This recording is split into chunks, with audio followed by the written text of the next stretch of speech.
everyone. The time is now 5 o'clock, and I will now call this regular session of the Kanawha County Board of Education to order. First on the agenda is the Pledge of Allegiance. We unfortunately don't have a real flag, but we do have them on the screen. So I will lead. I pledge allegiance to the flag of the United States of America and to the republic for which it stands, one nation, under God, indivisible, with liberty and justice for all. Before we get started with the regular agenda, just a couple quick things, just to let everyone know. Mrs. Becky Jordan is calling in. She is out of town. She is on the phone, correct? And Mrs. Kate White unfortunately could not be here tonight. She had a prior engagement with one of her children. So the four of us are present. There is a quorum. Before we get started, my fellow board members, superintendent, staff, members of the community, I want to take a few minutes tonight to speak about the state of public education in West Virginia and what it means for us here in Kanawha County. First, let me be clear. Public education is one of the most important commitments we make as a state. Our schools welcome every child, regardless of background, income, disability, or personal circumstance. That is not a burden, that is our mission. And yet, year after year, we are being asked to do more with less. West Virginia has faced a combination of pressures that are reshaping the landscape of public education.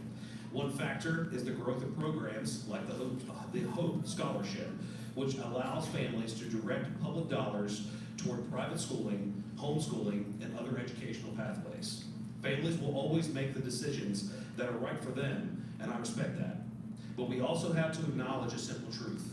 When public dollars leave the public system, the responsibilities and requirements of the public system remain. But it is not just choice programs affecting us. In fact, the impact of declining population and declining enrollment and a declining birth rate are equally damaging factors. As families leave the state or choose not to return, our student count drops. And under West Virginia's funding formula, fewer students means fewer dollars to operate buses, maintain buildings, support special education services, provide mental health supports, and retain quality educators. The needs don't shrink, but the resources do. Our current Board of Education state president, Paul Hardesty, has repeatedly highlighted how public schools must comply with volumes of state and federal laws on accountability, reporting, transportation, safety, nutrition, and special education. While private schools, homeschools, and charter schools operate with far fewer mandates. That doesn't make one model good or bad, but it does mean the expectations and requirements are very different. And we must be honest about that when comparing outcomes and obligations. As someone who works in community and economic development every single day, I want to emphasize something else. Strong public schools are the backbone of strong communities. Companies do not invest in places where the public education system feels unstable. Families do not put down roots in communities where schools feel unsupported or uncertain. Public education is workforce development.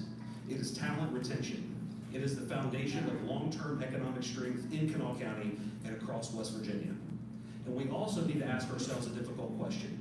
Why are we investing in educating extraordinary young people only to watch so many of them leave our state? If we want to grow, we cannot allow our talent pipeline to keep flowing outward. Strengthening public education is how we build the kind of communities where people want to stay, work, raise families, and contribute. All of these factors, population decline, funding shifts, increasing mandates, and the diversion of public dollars come together in very real ways right here at home. They are why counties across West Virginia, including ours, are forced to confront painful decisions, including the elimination of positions. And I want to speak directly to that. The last thing any of us ever want to see is a job lost. We understand the hardships this creates for individuals, for families, and for the schools and students they serve. These decisions affect real people, people who have dedicated their careers to public education. But part of the superintendent's responsibility and this board's responsibility to support her is to ensure that Kanawha County Schools remains financially solvent, stable, and able to meet its obligations in the years ahead. When the financial pressures are outside our control, we must make adjustments to protect the long-term health of the entire system. It is difficult, it is emotional, and it is devastating on many levels. But in moments like these, it is something that has to be done to preserve the integrity and stability of our school system for the 23,000 students who rely on us every single day. And through all of this, our educators and school staff continue to show up with passion and commitment. They are not just teaching, they are stabilizing families, strengthening neighborhoods, and shaping the next generation of West Virginia. So tonight I want to reaffirm where this board stands. We will continue to advocate for a West Virginia that fully values and fully funds public education. We will continue to ask for a level playing field, fair accountability, and transparency wherever public dollars are used. We will continue to support the people who show up for every child, every day, and we will continue to celebrate the remarkable things happening in our schools, because despite the challenges that we are forced to face, we have so much to be proud of. Strong public schools build strong communities. Strong communities build a strong West Virginia, and that must remain our shared goal. Thank you all.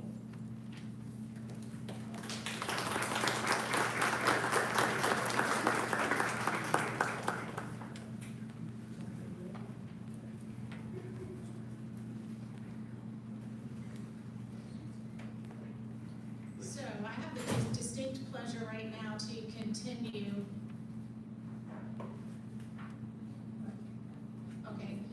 To continue talking about the strength of Kanawha County schools, and we're going to start by recognizing some secondary teachers tonight. Some of you were at a board meeting earlier in the year where we recognized some teachers, and they were the teachers of the first 9 weeks. And we talked about why they were being recognized and the qualifications they met. So now we're at the time where we're recognizing teachers of the second 9 weeks. And there's so many teachers that are going to be recognized that they're going to take up the next 3 board meetings, which is so exciting. But tonight is secondary recognition.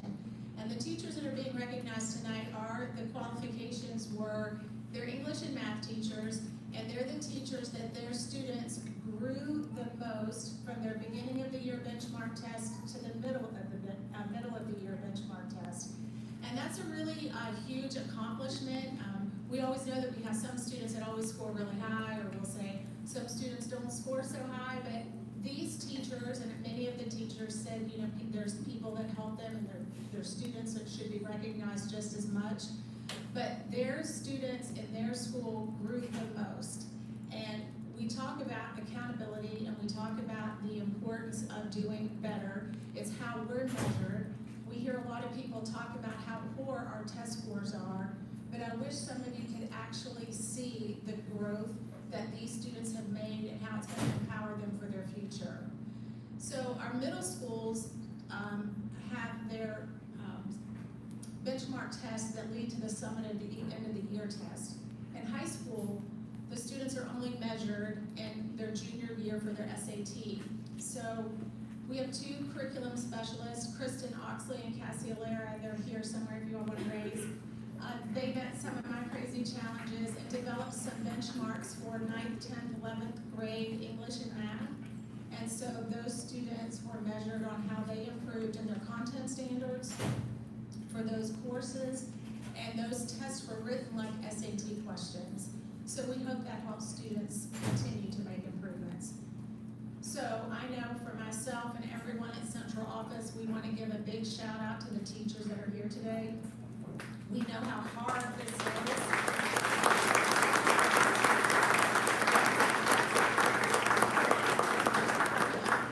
We wish we could give a bigger bonus than some of the recognition we're going to give tonight, but I am going to call your name up.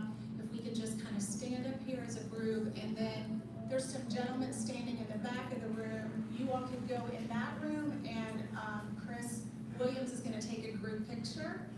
Before, and then when we're finished with this part, you and your families are free to go. I mean, you're welcome to stay for the whole meeting, but typically people don't want to do that. So I just want to let you know it's perfectly fine if you want to leave after we get a group picture. Okay, Dr. Smith and Ms. Ruddle is going to help me with handing out the presentations. We have a certificate and a keychain that our students from Riverside High School made that says on the keychain, Kanawha County Schools, and you are an exemplary teacher. And again, I wish it could be a lot more, but we want to make sure that you can carry this with you. First is Joshua Lovejoy, Andrew Jackson.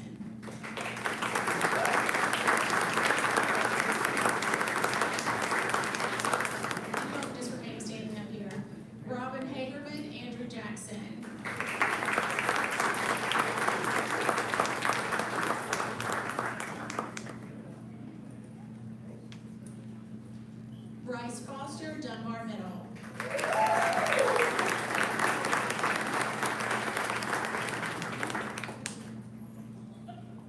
Danielle Farrar, Dunbar Middle.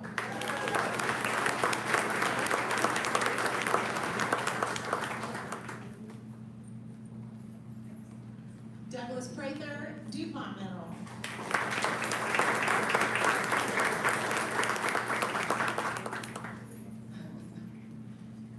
Dr. Smith said he was a former student of his, so he takes full responsibility. So. I'm sorry. It wasn't bad. I know. Emily Green, DuPont Middle. You know, some people couldn't make it tonight, so we will make sure they get their award if they aren't here. Julia Wilkinson, Elkview Middle.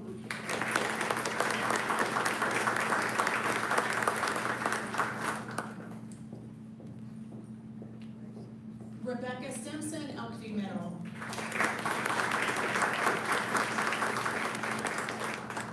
Andy Anderson, Hayes Middle.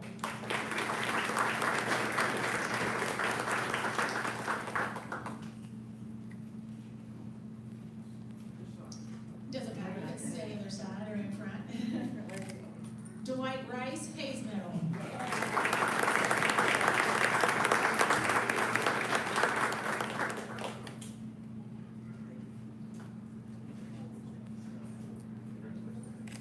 Rachel Hall, Horseman Middle.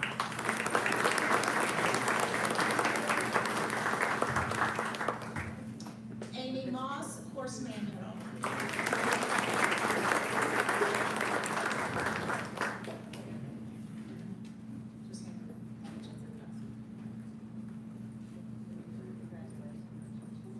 Jeff Jordan, John Adams.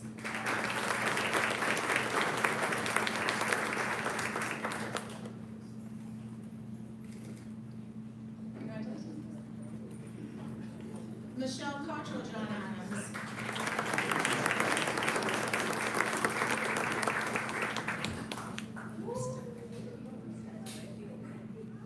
Yeah.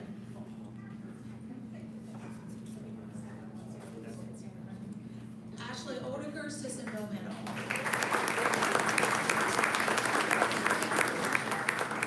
Michael Brohart, Sissonville Middle.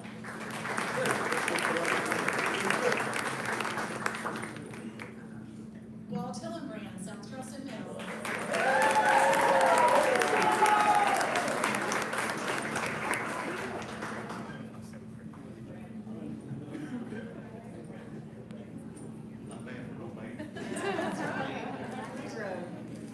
Missy Chapman, South Charleston Middle.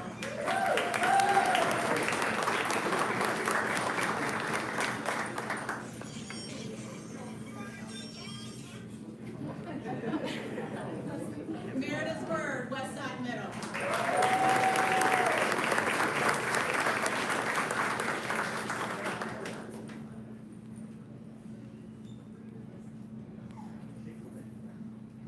Congratulations.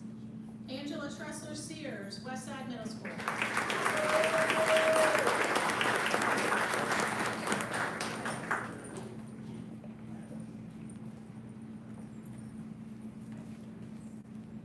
Johnny Greathouse, Capitol High.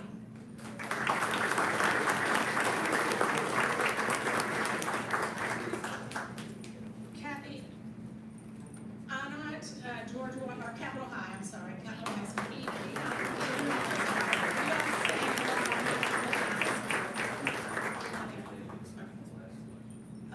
Bridget Madden, George Washington High School.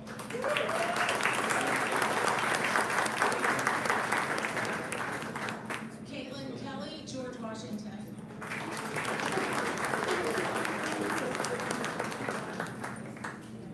Kelly Plutra, Herbert Hoover.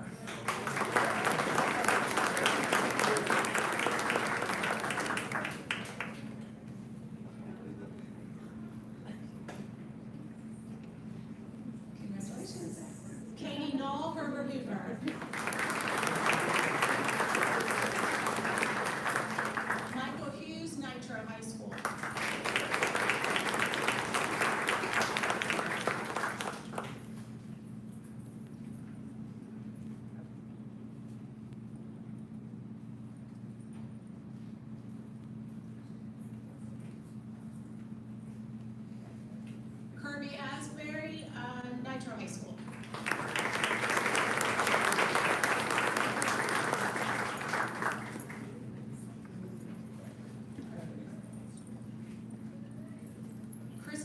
Blankenship, Riverside High School. And, oh, sorry. Andrew Schwartz, Riverside High School.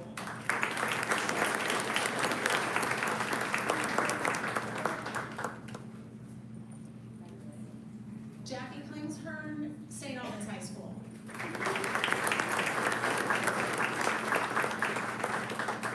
Christina Knight, St. Albans High School.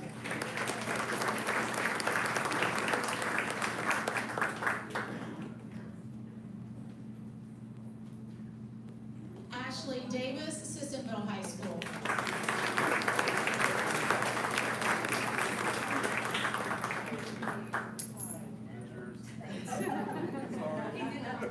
Tony Ridley, Sissonville High School.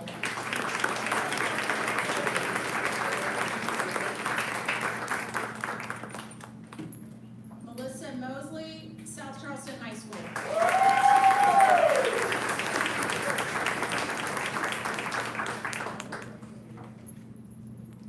Daniel Meyer, South Charleston High School.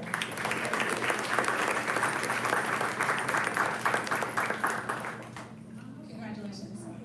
We do have a teacher from the first 9 weeks that the communication got messed up. I think she's already received her award. Yes, come on up. She wasn't there, so we wanted to make sure that we recognized her tonight as well. She's from Sissonville Middle School.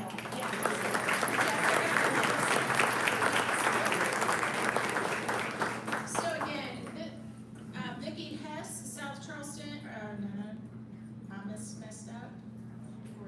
Force Man, yes. She's not here. Okay, great. We'll get into her. Thank you.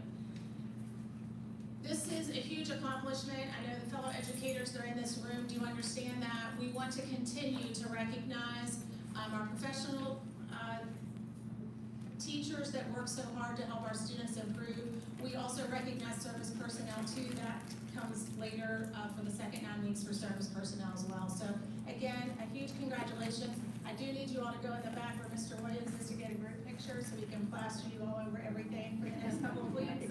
And hopefully we're great things. So thank you for coming and congratulations. And thank you to the families who came to support us.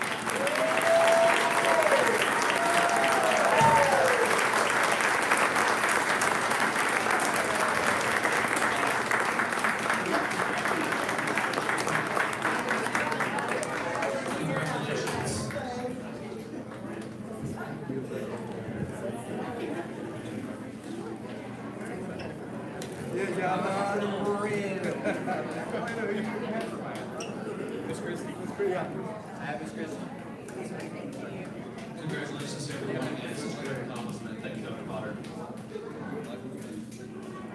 Do need to backtrack in the agenda really quickly. We forgot to do the approval of minutes from the January 5th, 2026, January 6th, and January 15th meetings. Unless there are any calls for changes, they will stand as approved. Next on the agenda are reports. First, the Kanawha County travel reimbursement for January 2026 and closure 94. Ms. Meadows. Travel reimbursement paid during the month of January 2026 and closure 94 of state out of county only. For the general budget, it was $186.90, and restricted projects was $7,070.10. Thank you. Monthly financial report and closure 95. Mrs. Meadows. The January monthly financial report and closure 95 is in order and consistent with the prior year. All right, thank you. Next on the agenda, legal report, Ms. McIntosh. Thank you. You will receive in your Friday packet information regarding grievances that we currently have and suspensions that we currently have. Okay, thank you. Thank you, Ms. McIntosh. Next on the agenda, board reports, Mr. Crawford. Thank you. I don't have anything, Mr. Arbogast. Do not, thank you. Mrs. Jordan. I don't have anything, thank you. Thank you. Dr. Potter. I do have one thing to say. I know that we have talked since the beginning of the school year. One of our goals was to look at perhaps changing the start times for students next year. We indicated that the transportation department would work on making the transportation more efficient with some new technology we have in planning. I stated that we would try to have that ready in January so families could prepare. We don't feel that it's at a spot where we can make a good call right now, so we're gonna hold off on making any changes, at least for another year. So while some of the start times at individual schools can fluctuate a little bit, we are still going to follow elementary starting first, then middle school, then high school for the 26-27 school year. I wanted to say that tonight, and principals and Mr. Williams will have that on our websites as well. Okay, great. Thank you. Next on the agenda is a personnel agenda for February 19th, 2026, enclosure 96. Mr. Arbogast, your motion, please. Yes, I move that the board approve the amended personnel agenda as enclosed in enclosure 96. I second the motion. It's been moved and seconded. Any further questions? Hearing none, Mrs. Lewis, will you please call the roll? Mr. Arbogast, Aye. Mr. Crawford, Aye. Mrs. Jordan, Aye. Mr. Cavender. Aye. Motion carries 4-0. Next on the agenda, new business consent items, A and B. Is it okay if everyone take these together? Yeah, let's do it. Yes, sir. All right, thank you. Mr. Arbogast? I move that the board approve to elect a CPA firm to perform annual financial audits of the Kanawha County School Board of Education in accordance with, I stand corrected. New business. Okay. Right here. There you go. I move that the board approve the following consent for items A and B.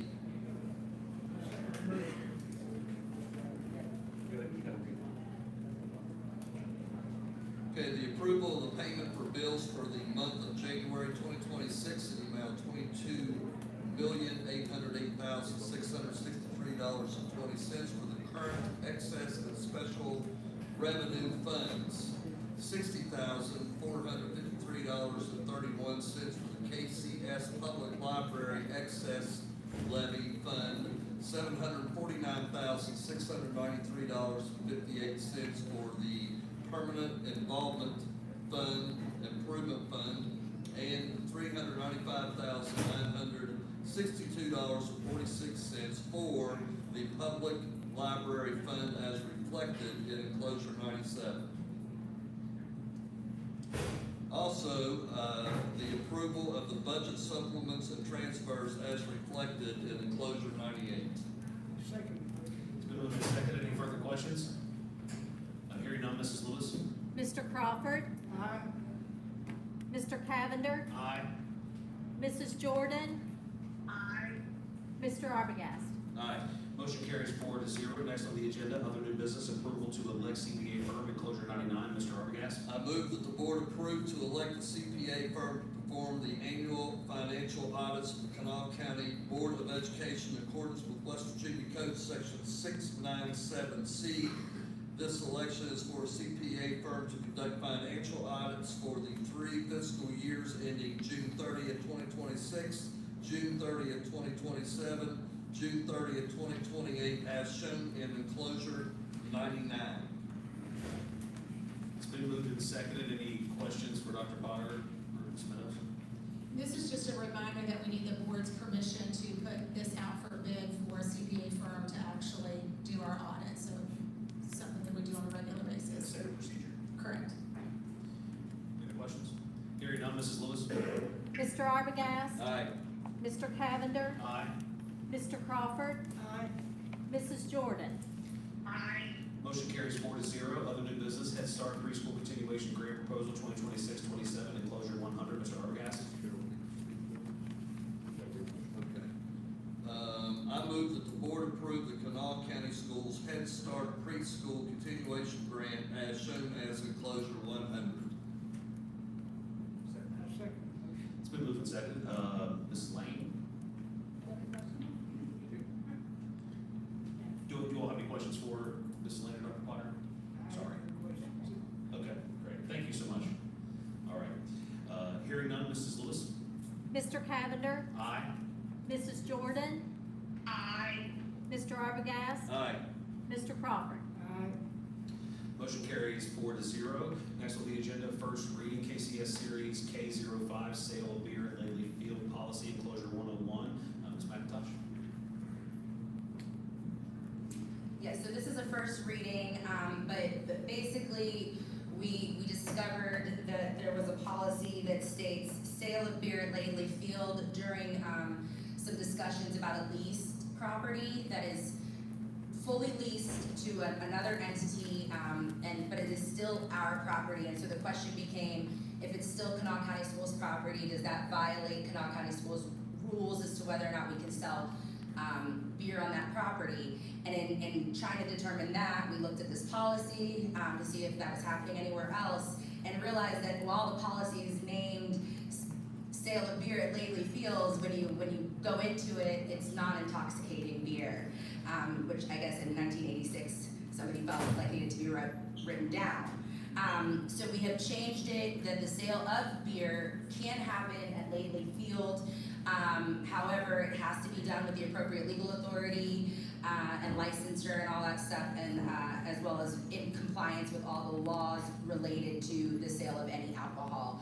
And that still does not mean that if you are at a KCS event that you can buy beer or bring beer. That is still strictly prohibited in our other policy, which is C41A, facilities use policy. This is only talking about if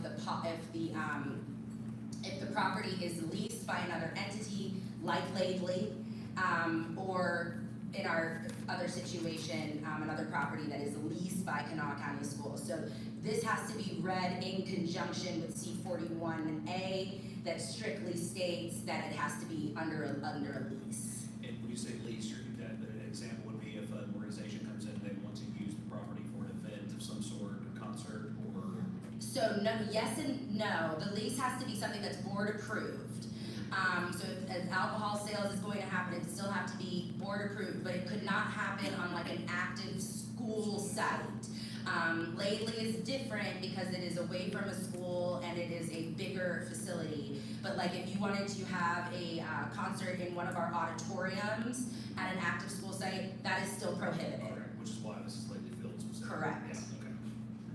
Any questions? We have questions for Ms. McIntosh?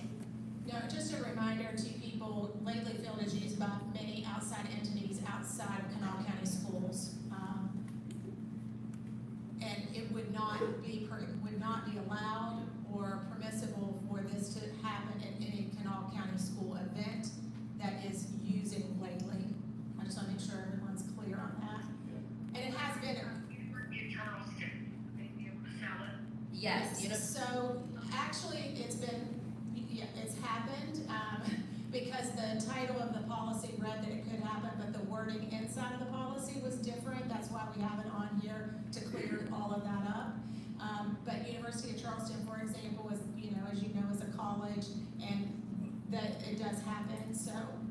And again, that's a leased building that is approved, the lease is approved by the Board of Education, so that falls under C41A and this new revised policy.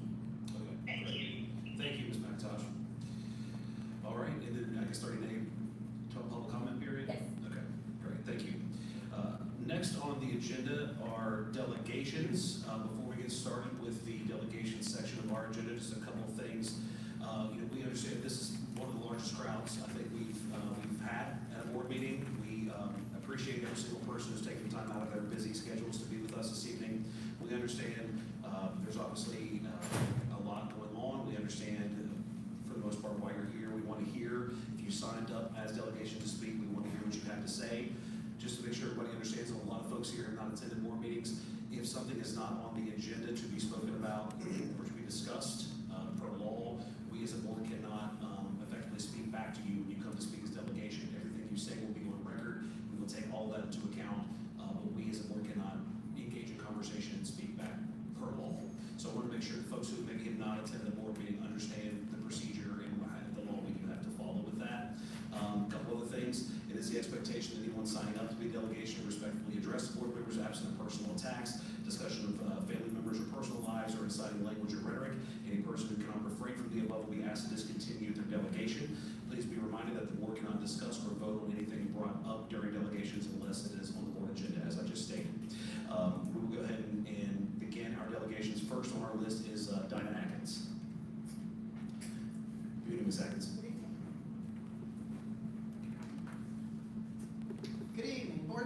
Dr. Potter, administrators, guests, and Mrs. Lewis. My name is Dinah Adkins, and I am speaking this evening on behalf of Education West Virginia, Kanawha County, the local affiliate for the newly merged WVEA and AFT West Virginia. The large majority of attendees this evening do not support the proposed administrative regulation that allocates custodians to each school based on enrollment. No one, especially our board members, likes to cut positions. Board members do not vote on this proposal since it is a regulation, not a policy.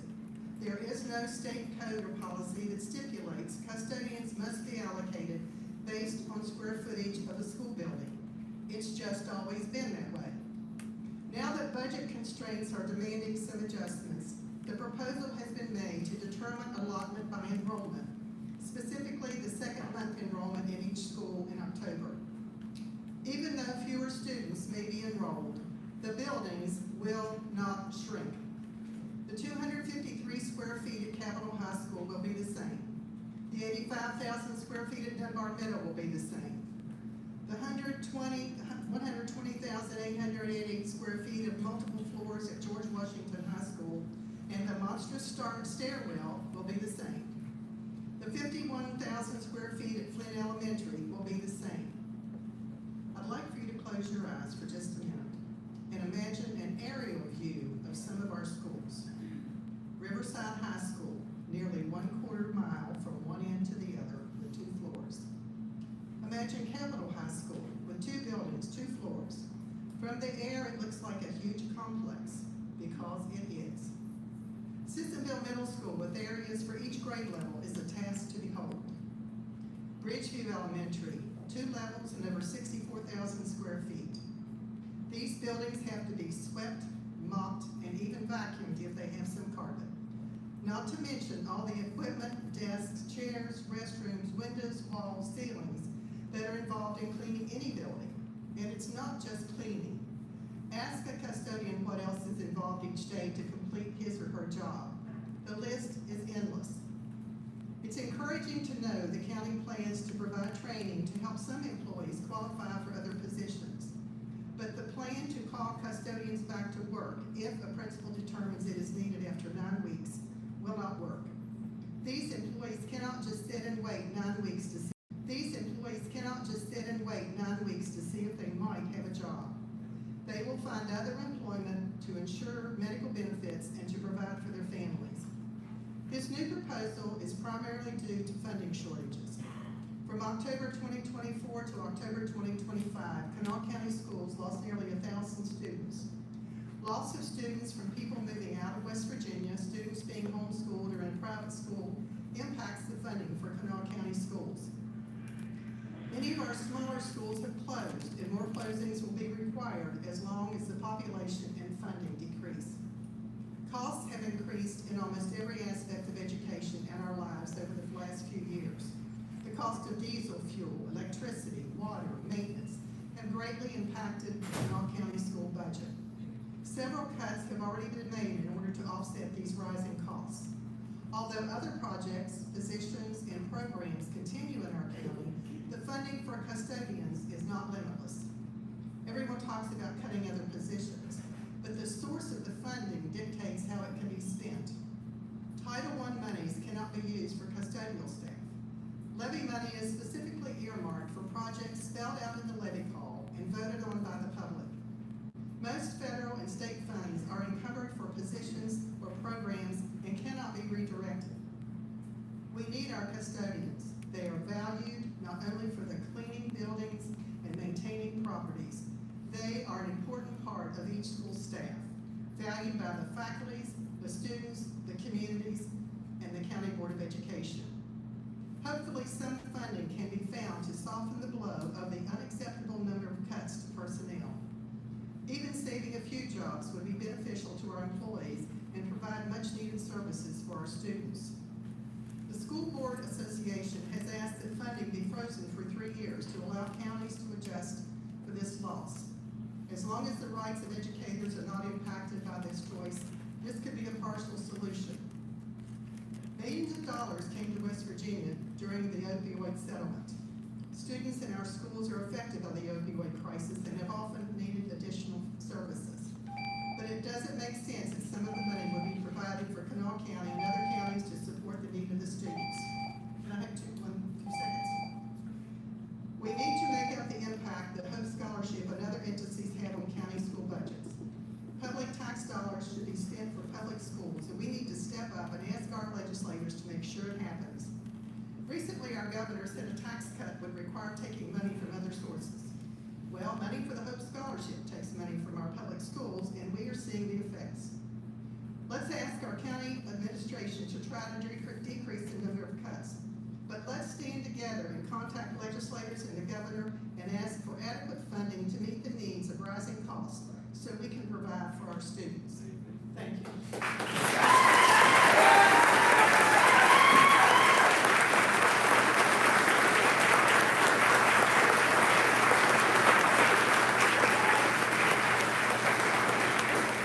Next on the delegation list is Tim Powers.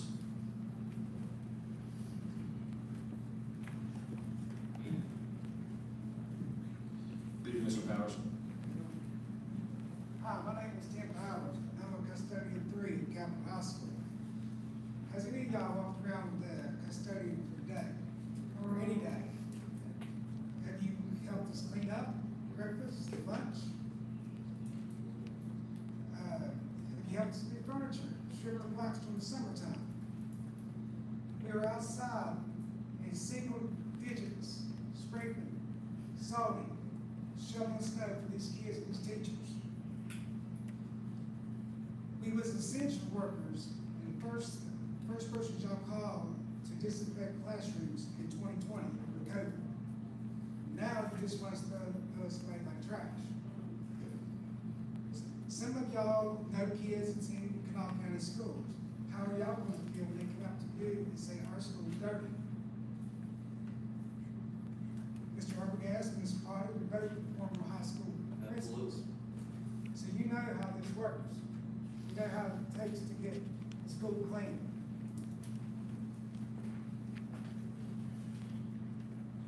With this policy, this isn't going to work. Y'all have decided to cut seven custodians at Capitol High School. That will equal about 4 to 5 custodians to clean over 280,000 square footage. Over 130 classrooms, many offices and bathrooms. And sometimes we have to clean the gym and theater twice because of events going on. And you got the outside and everything else that's going on, and you expect us to get that done in 8 hours. It ain't gonna happen. Not only is this policy hurting us, it's hurting these kids. They're gonna go into a dirty school. Not only this policy is going to destroy families, I know a lot of family members work as custodians. Matter of fact, my own 2 kids works as a custodian.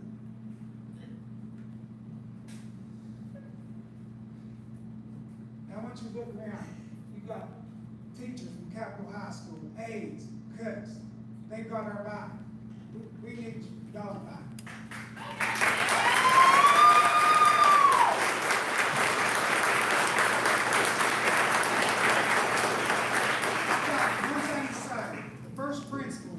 Capitol High School, John Clinton said, everybody's somebody at Capitol High. That's right. Well, I'm somebody. I'm their custodian 3.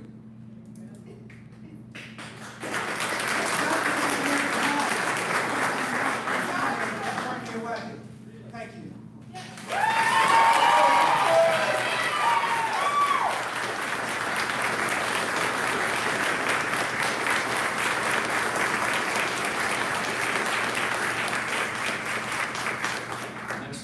Next on the delegation list is Brandon Hall.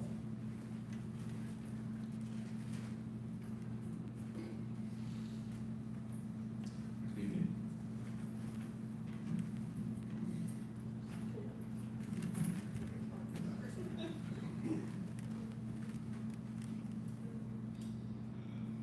Hello. I want to say thank you all for allowing me to come to speak. I am very concerned and upset about what the Board of Education wants to plan and to do to us custodians. I'm having a very hard time finding a job where people are kind and considerate to me and will communicate with me by writing. Yes, I am deaf. I am fully deaf, and the county will not hire me for any other full-time position, such as an aide, bus aide, even though I have passed every certification twice, and they still refuse to hire me because I am deaf. They will only allow me to work as a deaf mentor, which is only 3 hours each week. That is $22 an hour. I ask you, can you live off $66 an hour? I know you can't. I have a home, a car, I have bills, I have to eat. Please do not do this to us. I beg you, and I ask you, do not. Thank you. My name is Brandon. I work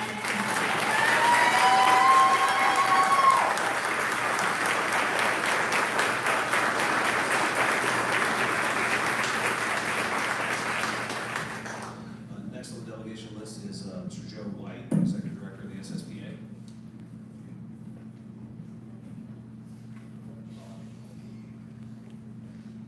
Greetings. I am Joe White, Executive Director of the West Virginia School Service Personnel Association. I'm here tonight to voice our concerns over the draconian cuts to service personnel positions. Especially, I want to discuss tonight with you the custodian positions. First, let me say, more than most, we at WVSSBA understand the need in cuts. We understand funding loss and the RIF and transfer process. We understand the lack of funds. This is something we deal with every day in our job. The hard part to understand about this is the drastic emphasis in one classification and the way that it was done. Give me put my glasses on, I can't see my own writing.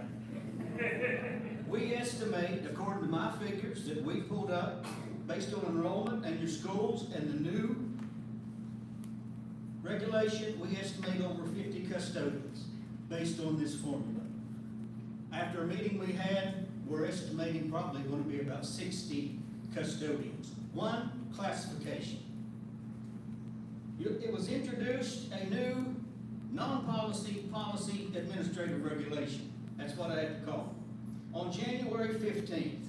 And it became effective January the 16th. And within 3 weeks, the letters were sent out. Without the stated on the January 15th Board of Education meeting video that someone will meet with all custodians and explain what is happening. That never happened. Yeah. They got their letter.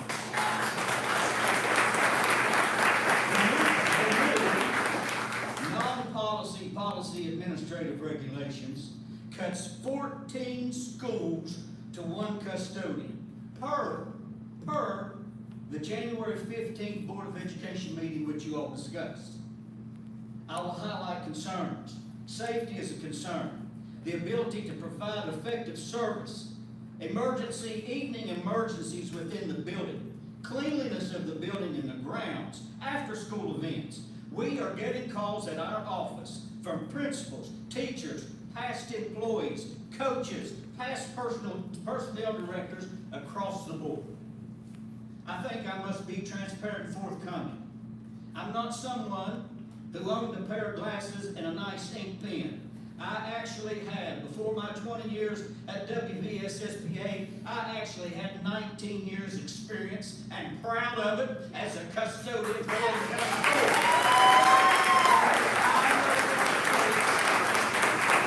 I know what it takes, I know what works, and I know what does not.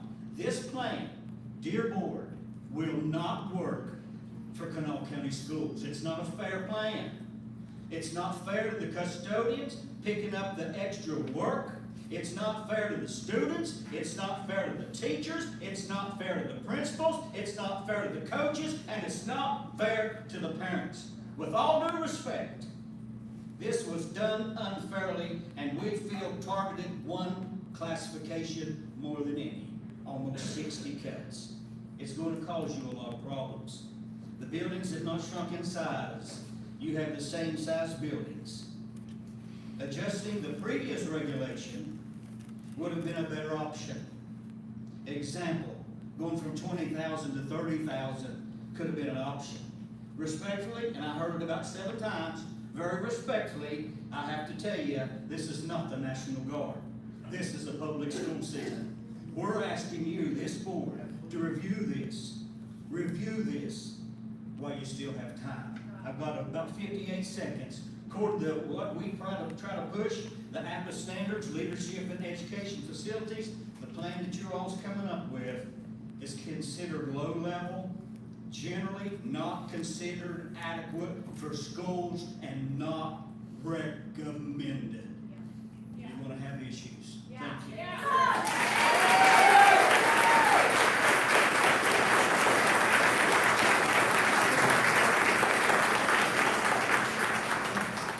Next on the delegation list, Tanya Harding.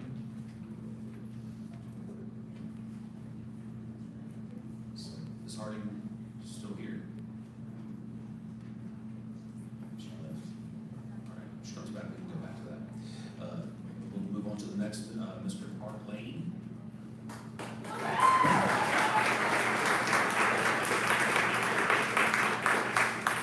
Mr. Lane. All right. My name is Arlene. I'm a custodian at Sharon Dawes Grade School. I've worked at 3 schools so far. And first of all, you have to understand what we do. We don't clean floors and clean bathrooms. We clean the whole school. We take care of the whole school. Those children are our responsibilities. And I'm going to tell you what, there's not a person in this building that's a custodian or works for the school that does not put the children's safety first. And the children's safety starts with the custodians. When a teacher, the principal, or somebody has a problem, they come to us first. Then we make the decision, do we need to call down Creed and get some professional up there to do it, or can I fix the problem? It's not just cleaning a bathroom. When I go in, the first thing I'm thinking, hey, are they going to ask me to do something out of the ordinary day? Because I know I see mud on the floor. I see they've been outside and played. I don't know if you understand this. When children go outside and play, when you've got to sweep that floor, you sweep the mud up, then you sweep the dirt up, then you come back and have to mop that entire floor. Can you imagine going 19 rooms that way? Yeah. And now you're telling these same people, no, you're going to do it in a half a day. You're going to do it, you're going to take like a third of the student and a third of the custodians out of that school and tell the rest of them for no more pay that they got to clean this extra area. And you say, well, we're going by how many students there is. We do not clean students. We clean their schools. That's what we do. The schools are what's drinking. The schools are the same size. And no matter how much you say in an 8-hour shift, now I'll agree, at the school I'm at now, there's some days it's a little more relaxed because the kids didn't go outside and play. But on the days they did, I'm barely getting done at the end of the day. I don't have time for anything else. And the other 2 schools I worked at were middle schools. I ran from the time I walked in the door to the time I walked out. Yeah. That's a fact. And now you're saying you're going to have to clean another whole area over here. It's got to be done because school's got to open up. And it's not fair to the children because the children's safety lies with the custodians. If a town has a problem, they don't go immediately shut down the fire department and the first responders. No, they don't do that because they realize that's the safety for their town. And the custodians is ground zero for safety in every school in Kanawha County. Thank you.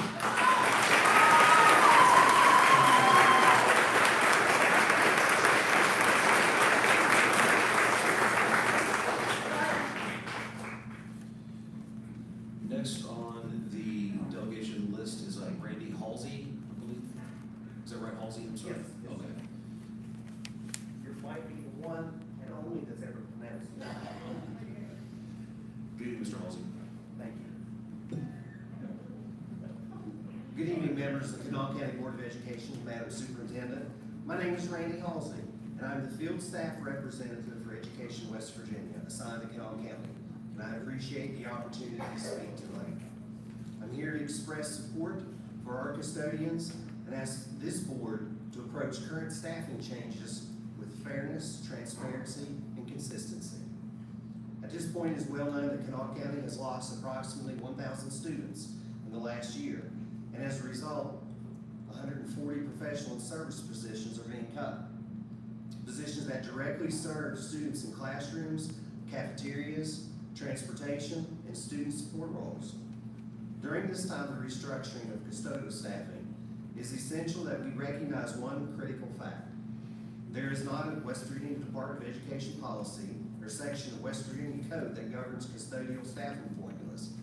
Decisions about how custodial positions are allocated are made locally by each respective county. In the current conversation, custodial staffing is often discussed in terms of square footage versus enrollment. It's also important to point out that moving from a square footage model to a student enrollment model is an enormous change. Square footage or size of a building does not decrease just because enrollment changes. One fact is constant. Buildings still require cleaning, HVAC systems still need to run, bathrooms still require sanitations, classrooms still need maintained. In fact, maintaining high cleanliness standards is more important than ever. Custodians are the frontline employees who ensure our schools are safe, sanitary, and operational every single day.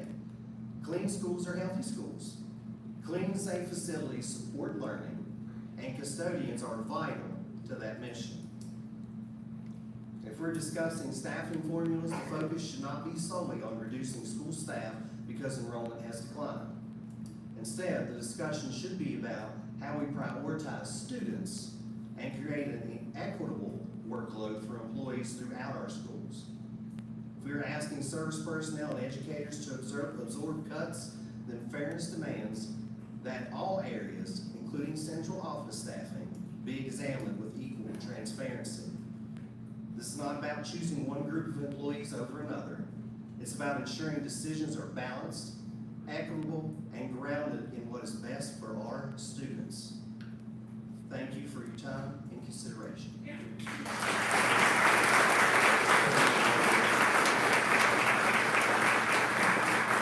Next on the resolution list is Beverly Hager.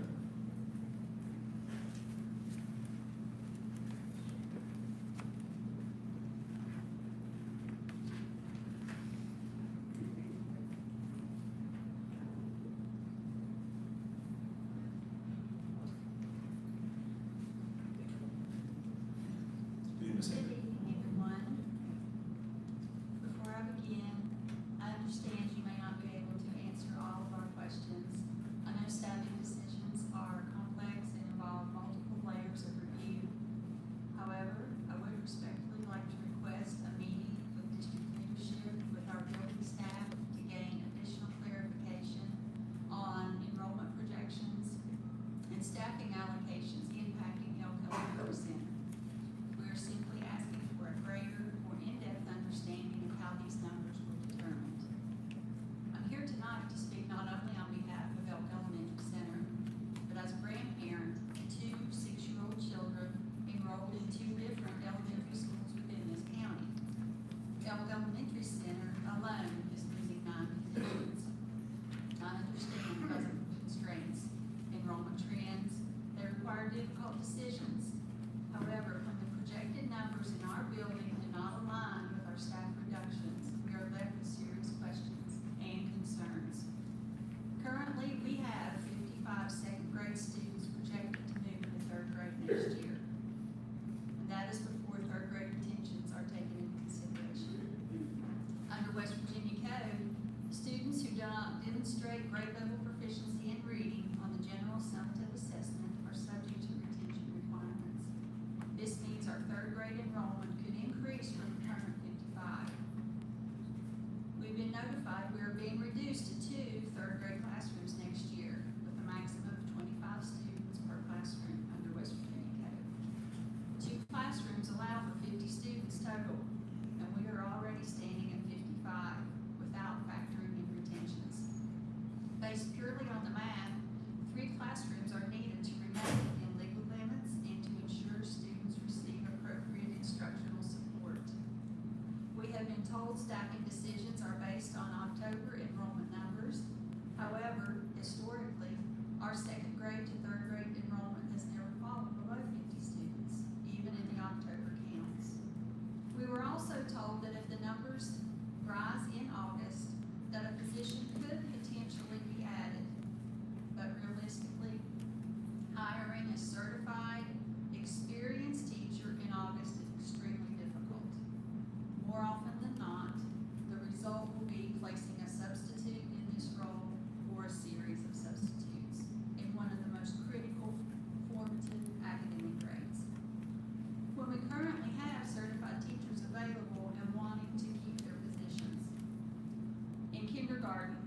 currently have 48 students projected to move into first grade. Staffing is being reduced from 3 teachers currently to 2 teachers. That places those classrooms near maximum capacity before first grade retentions are even factored in. It is also important to consider special needs placements.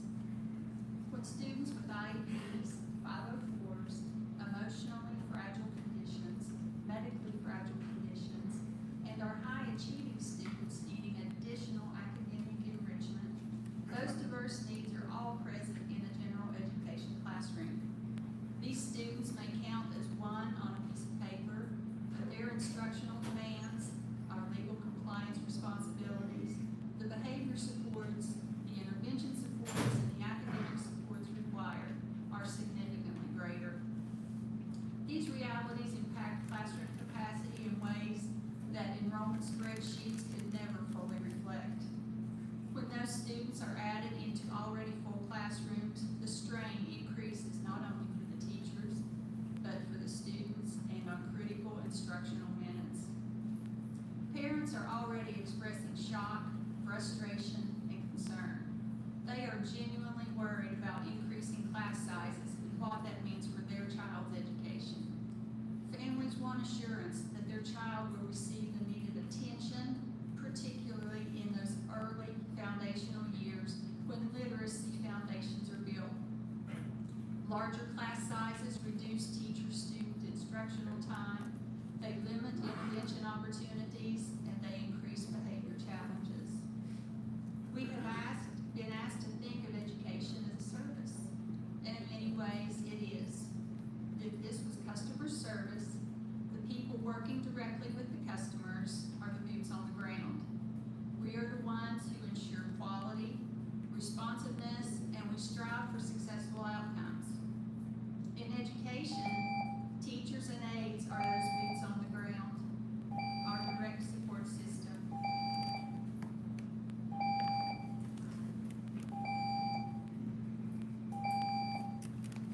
When families begin questioning whether their child will receive the attention they deserve at their current school, that should matter to all of us. Thank you for your opportunity.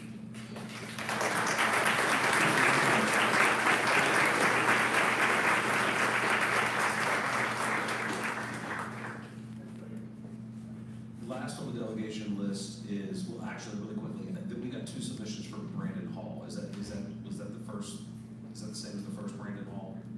Yeah. Okay, I just wanted to make sure. I just wanted to double that, pretty common name. Just want to make sure there weren't 2 in the room. Okay. Thank you. Last on the delegation list is Mrs. Tara Ramo.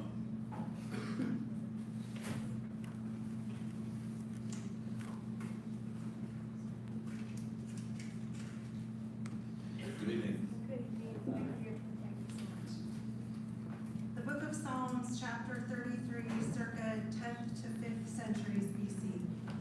Shout for joy in the Lord, O you righteous. Praise befits the upright. Give thanks to the Lord with the lyre. Make melody to him with the harp of 10 strings. Sing to him a new song. Play skillfully on the strings with loud shouts. For the word of the Lord is upright, and all his work is done in faithfulness. He loves righteousness and justice. The earth is full of the steadfast love of the Lord.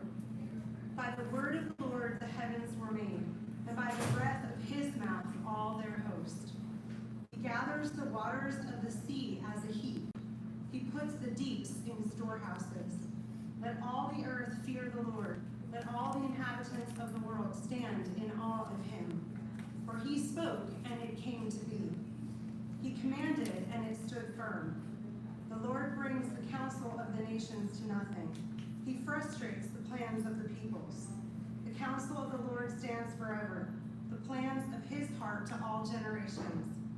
Blessed is the nation whose God is the Lord, the people whom he has chosen as his heritage. The Lord looks down from heaven. He sees all the children of man. From where he sits enthroned, he looks out on all the inhabitants of the earth. He who fashions the hearts of them all and observes all their deeds. The king is not saved by his great army. A warrior is not delivered by his great strength. The war horse divorce is a false hope for salvation, and by its great might it cannot rescue. Behold, the eye of the Lord is on those who fear him, on those who hope in his steadfast love, that he may deliver their soul from death and keep them alive in famine. Our soul waits for the Lord. He is our help and our shield. For our heart is glad in him, because we trust in his holy name. Let your steadfast love, O Lord, be upon us, even as we hope in you. Amen. Thank you, Mrs. Raymond.